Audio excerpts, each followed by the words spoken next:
In the last episode, we told you about James Dyson, the man who failed 5,127 times and built a $13 billion empire. But today's story is more than just a billionaire's story. It's the story of a country. I was quite surprised while researching this, and I hope you'll be both surprised and entertained while watching. Today we're going to Africa. $3,000. And even that was borrowed. A small amount of money that would change the fate of a continent. Not just one person. Look, an entire continent. That $3,000 turned into $29 billion today. But nobody tells you how it happened, because this story isn't just a wealth story. This is the story of one man rebuilding an entire continent. His name is Aliko Dangote, the richest man in Africa. And for 12 consecutive years, he hasn't given that title to anyone. This is not a rags to riches story. Let me warn you from the start. This is a completely different story. He lost his father at 8 years old. And one single principle he learned from his grandfather led him to build the greatest African empire in history. I'm James. This is Unknown Fortunes. Let's begin. If everyone's taken their seats. Aliko Dangote was born on April 10, 1957, in Kano, Nigeria's second largest city. Now here's a detail that most YouTube channels won't tell you. Dangote wasn't poor. His family was already wealthy. His great-grandfather Alhassan Dangote was the richest man in West Africa at the time of his death in 1955. He traded peanuts and kola nuts, products that seem small, but he built an empire with them. The first lesson is hidden right here. Trade was in Dangote's blood. But DNA isn't enough. DNA only opens a door. Walking through it is your job. When his father died, Aliko was only 8 years old. He and his mother Maria were left alone. Maria was all by herself. His grandfather Sanusi Dangote raised him and taught him one single thing that would change his life: trade. Little Aliko bought sweets with his pocket money, gave them to his friends to sell, and kept the profit for himself. At 8 years old, just think about it. We all bought so many things with that kind of money. We always ate those sweets ourselves. Most kids want toys. Aliko Dangote wanted profit margins. He studied business at Al-Azhar University in Egypt, one of the oldest universities in the world. In 1977, at 20 years old, he returned to Nigeria. He had only one plan in his head. He went to his uncle Sanusi Dangote and asked for a loan. 500,000 naira, approximately $3,000 at the time. Now think about this. The foundation of an empire worth $29 billion today was laid with a $3,000 loan. But here's the part everyone misses. He paid that loan back within 3 months. 3 months. Most people struggle to pay off debt in 3 years. Dangote paid it in 3 months. This isn't ordinary business intelligence. This is another level. An unstoppable will. A sharp mind. What did he do? He imported rice from Thailand, sugar from Brazil, sold them in Nigeria. There was something that separated Dangote from other traders. Dangote was reading the market. He was smelling it, looking at it. It was as if the market was talking to him. Nigeria is a country of 200 million people. A rapidly growing country that needs everything but produces almost nothing. Everything was imported. Sugar, flour, salt, pasta, cement, fuel, everything. Dangote looked at this picture and asked a question. The same question Dyson asked about his vacuum cleaner. Why are we buying all of this from outside? Can't we produce these ourselves? This very question is the big and mysterious question that every entrepreneur asks. The question that takes an ordinary person to a massive empire. Why? In the 1990s, it was decision time for Dangote. The biggest decision of his life. Stay a small trader or make the leap to becoming a producer. This is the part most people don't understand. Trading is easy. Buy, sell, profit. Risk is low. The market fluctuates, but you won't be stuck with goods. You'll always sell, maybe for more, maybe for less. But manufacturing? Build a factory. Hire workers, buy machines, find raw materials, do quality control, solve logistics. The risk is massive. No electricity in Nigeria. Roads are broken. Bureaucracy is suffocating. Corruption everywhere. One of the hardest countries in the world to build a factory. When you think about what's there and what exists, you get a whole page full of nothing answers. That's Nigeria. Most business people see this list and run. Dangote saw this list and said, "Perfect. Nobody can compete here. I can." This way of thinking is what separated him from everyone else. He saw opportunity where everyone saw problems. He ran toward the place everyone was running from. He built a sugar refinery. He built a flour factory. He built a salt factory. He built a pasta factory. And in each one, he applied the same strategy. Produce below the cost of imports. Capture the market. Repeat. If you've watched our previous videos, you'll already remember this. They all had a system like this. First build the system, then keep going without ever breaking it. Again and again and again. But the real crown jewel was cement. Nigeria is one of the fastest growing countries in the world. Construction everywhere. Buildings rising everywhere. And they all want cement. But almost all of the cement was imported. It came by ships. It was expensive, and it was always insufficient. In 2005, Dangote built a massive cement factory in Abidjan, Kogi State. Think about this. In Nigeria, in a country where electricity comes for only 6 hours a day, in a place where roads are mud, this man built a cement factory. He brought his own generators. He built his own roads. He set up his own logistics network. He didn't wait for anything from the government, and it worked. Dangote Cement is today the largest cement producer in Africa. Annual capacity of 48.6 million metric tons, operating in 10 African countries. What did we say? He smelled the market. The market was reeking. That smell even spread to 10 countries. Here's a number. Dangote Cement alone makes up 1/3 of the total value of the Nigerian stock exchange. One single company. 1/3 of an entire country's stock exchange. This isn't just wealth. This is economic dominance. But that much wasn't enough for Dangote. It couldn't be enough. Now he was preparing for his biggest project. Nigeria is Africa's largest oil producer. But here's the scandal. It couldn't refine its own oil. They would extract crude oil, load it onto ships, send it to Europe. Europe would refine it. Then they would sell the same oil back to Nigeria as gasoline, at many times the price. It's like a chicken giving birth. They give away the egg, then buy the broken egg back at many times the price. This is like growing wheat in your own field, sending it to another country to have bread made, then buying that bread back. Absurd. Dangote decided to put an end to this absurdity. He started building a $20 billion refinery in the Lekki district of Lagos, the world's largest single-train refinery. 650,000 barrels per day capacity, $20 billion. Let's try to imagine how big that is. It's bigger than the entire economy of some countries. You could build an entire city from scratch with this money. Dangote was literally gambling with this money. He was risking everything. Construction took 11 years. 11 years. Bureaucratic obstacles. Government changes. Sabotage by international oil companies. The pandemic. Everything got in his way. In Dangote's own words, it was the biggest risk of my life.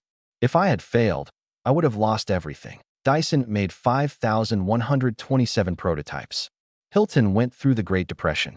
But Dangote put $20 billion into a single project. This is a completely different level of courage. Everyone watching us right now is probably thinking the hardest part was building the refinery. The rest is easy. 11 years are done. He can relax now. The real war was with the oil companies. International oil companies had been extracting and exporting Nigeria's crude oil for decades. And in return, they were selling refined fuel back to Nigeria. This was their cash cow. Why would it change? When the Dangote refinery opened, these companies refused to sell crude oil to Dangote. They wouldn't give oil to the man who wanted to sell his own country's oil to his own citizens. Think about this again. Nigeria's own oil. And international companies refused to sell it to Dangote. Why? Because Dangote's refinery was destroying their business model. Just like Dyson's bagless vacuum cleaner destroyed the vacuum company's bag-selling model. But Dangote didn't give up. He pressured through the government. He got public opinion behind him. And finally, he started getting oil. This was the first victory. In early 2024, the refinery started production. First diesel and aviation fuel. Gasoline in September. In 2025, the refinery was processing 550,000 barrels per day. Target, 700,000. And here's the most striking number. Thanks to the refinery, Dangote's net worth skyrocketed from $13.4 billion in 2024 to $29.3 billion in 2025. It doubled in 1 year. But to double in 1 year, he worked and struggled for 11 years. He risked everything. You've probably heard the story of the man who got rich overnight. But very few of you know that man worked tooth and nail for years. To understand what Dangote Group does today, look at this list. Dangote Cement, Africa's largest. operating in 10 countries. Dangote Sugar Refinery, Nigeria's largest. Dangote Flour Mills, among the largest on the continent. Dangote Salt, Dangote Pasta, Dangote Fertilizer Plant, worth $3 billion. Who would ever think this kind of business would make this much money? And of course, Dangote Refinery, the one he fought tooth and nail for, the one he gave everything for, the beauty that most people would give up on if even a thousandth of these challenges happened to them. $20 billion. Africa's largest, the world's largest single-train refinery. Please stop here and think. Could you have kept going if it were you? Not everyone needs to build a refinery. It could be any goal in your own life. Just think about it. Total revenue target?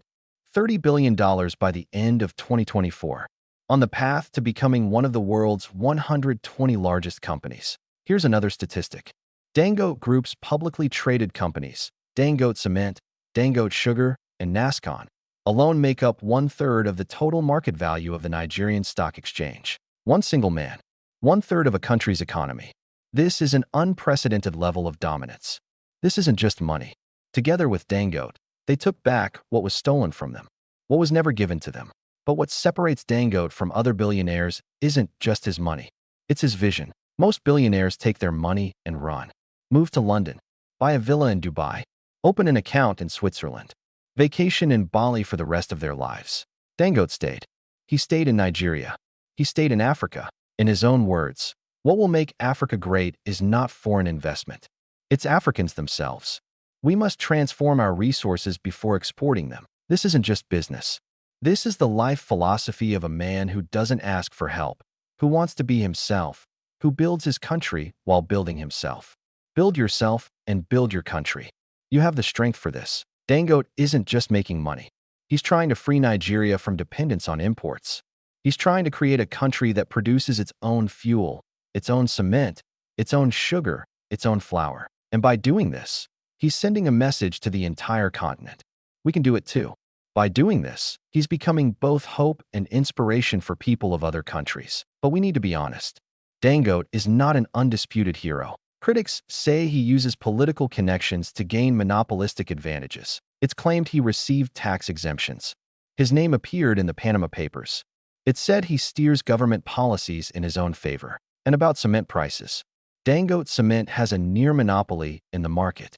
And prices aren't cheap. Ignoring these facts wouldn't be honest. But this also needs to be said. Before Dangote, Nigeria produced almost nothing. Everything was imported. Everything was more expensive. Dangote built a system. A flawed system perhaps, but a system. Factories, workers, production, exports. From scratch. So what can we really learn from Aliko Dangote? Get your pens and paper. I'm waiting. Come on, come on. Lesson 1. Run toward where everyone else is running from. Building a factory in Nigeria seemed like madness. No electricity, no roads, suffocating bureaucracy. But that's exactly why nobody was doing it. And that's exactly why when Dangote did it, he had no competition. If a business looks too hard and nobody's doing it, that's not a warning. That's an opportunity. Lesson 2. If you want to grow, be a trader. But if you want to build an empire and save yourself and your country from the swamp, be a producer. Dangote made money as a trader for years. But real wealth came from manufacturing. Selling someone else's product makes you rich. Producing your own product makes you an emperor. Lesson 3. Know your country. Invest in your country. Dangote knew what Nigeria needed. Cement, sugar, flour, fuel. These aren't luxury products. These are basic necessities. Demand for basic necessities never ends. Lesson 4. Think big. Invest bigger. A $20 billion refinery. Most people can't even imagine that number. Dangote risked his entire fortune. The result? His net worth doubled in 1 year. Lesson 5. Don't give up even when the system is against you. After all, you're trying to change the system. Oil companies refused to sell oil to Dangote. They didn't want to give their own country's oil to his own refinery. Dangote fought and won. Lesson 6. Don't run and hide. Stay and build. Most African billionaires take their money and go to the West. Dangote stayed, and he built his own country. This isn't just business. This is legacy. Aliko Dangote started with a $3,000 loan.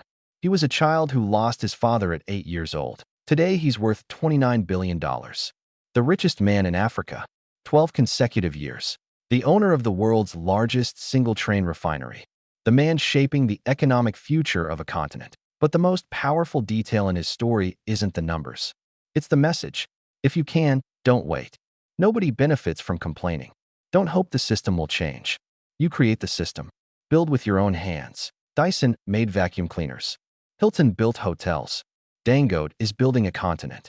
And they're actually doing it just with what they already have, by producing basic essential products. This is the common thread in every story we've told, from James Dyson to Conrad Hilton, from Reinhold Wirth to Aliko Dangote. Success is not a coincidence.